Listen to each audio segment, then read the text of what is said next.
Hey, how you guys doing? This is your boy Mark. I'm here with one of the most elusive guests in all of con history, and unfortunately, it's true. The reason why he's most very elusive is because he's a very popular man, and I'm going to tell you why. He's also known as AKA Vector Sigma. Before Cybertron was, he was there. I'm talking about the one and only Bob Budiansky. How you doing, Bob? I'm doing great. Happy to be here. Dude, thank you for being here. You just made fulfill one of my greatest wishes. I'm cheesing. I can't put it on camera, but I'm cheesing. I just want to say, how did you get started with the art and the comic book business? Okay, so I was in college. A friend of mine graduated before I did. He got a job at Marvel. He left it after a year. He knew of my interest in drawing, but I was already drawing for the college newspaper. And he said, do you want to interview for my job? His job was as an editorial assistant for the Marvel British department, which was a very low-level, bottom-of-the-ladder type of entry-level job. And I said, sure, I'll take it. So I interviewed for it, got the job, and that led to me becoming an artist and a writer and all the other things I did for Marvel. Okay. So, what was your very first art assignment?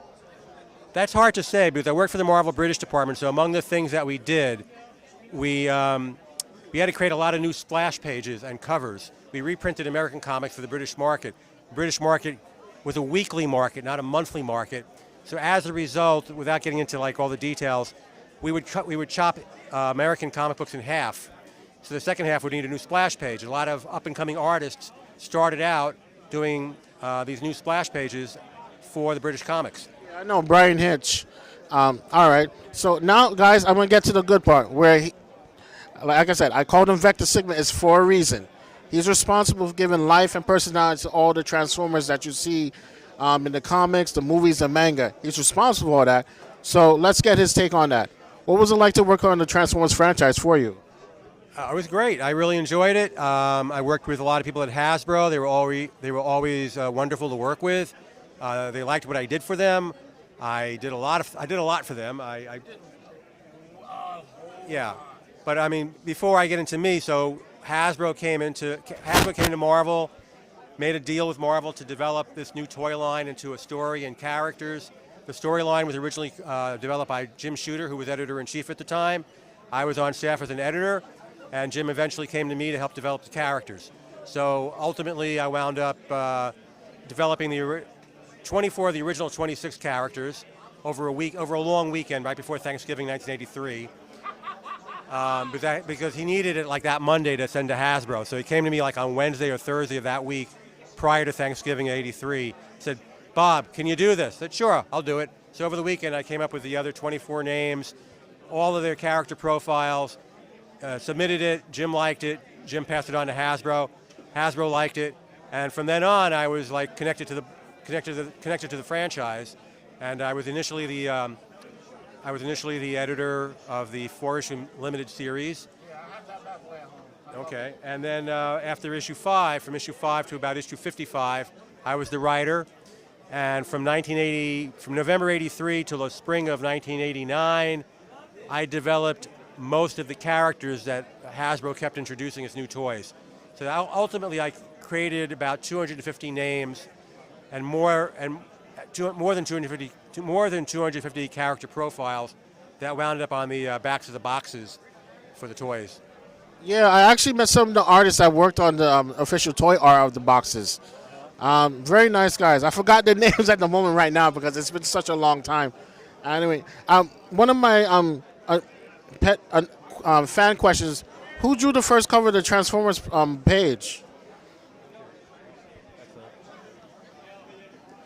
Okay, so this cover, this beautiful cover was drawn by Bill Sienkiewicz.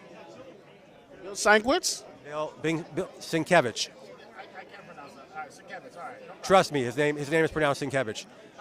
He has a lot of different pronunciations. I know that. And that's the thing with him. Anyway, he drew this cover. This is the first issue I edited. Oh, nice. Well, like he's the guy that worked on the Elektra and Daredevil stuff too, right?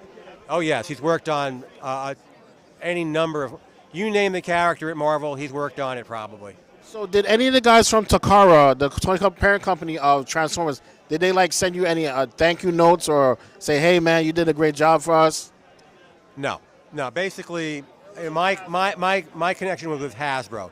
Hasbro was connected to Takara and all the toy designers. I never really interacted with those people.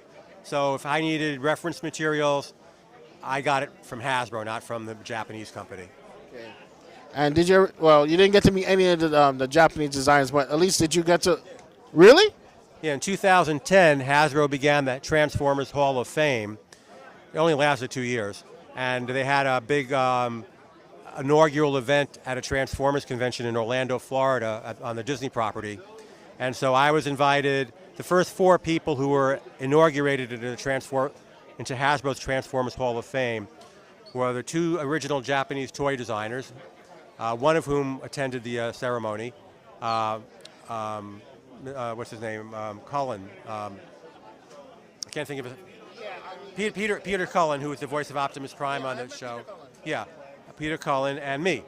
So we were the 4 there. Well, 3 of us were there. And Peter was there, and I was there, and one of the toy designers was there. So I did meet one of them. Oh, you met the voice actor Peter? Yeah, I met Peter Cullen too. He's actually around your height. Peter Cullen. I was there with at that time, my daughter was 15 years old. So my daughter and my son were with me. My daughter had just gotten her new iPhone. And so I said to her, and I had never met Peter before, but we were sharing the same table. And he had this wonderful voice. So I said to her, would you like me to ask Peter Cullen to do your voicemail message on your iPhone? She said, would you do that? He would do that? I said, sure, I'll ask him. So I asked him. And so her voicemail message, was, hello, I can't imitate Peter Cullen, but hello, you've reached the phone of Emma Budiansky. She's not available right now. This is Optimus Prime. Please leave a message. Roll out. Or something like that.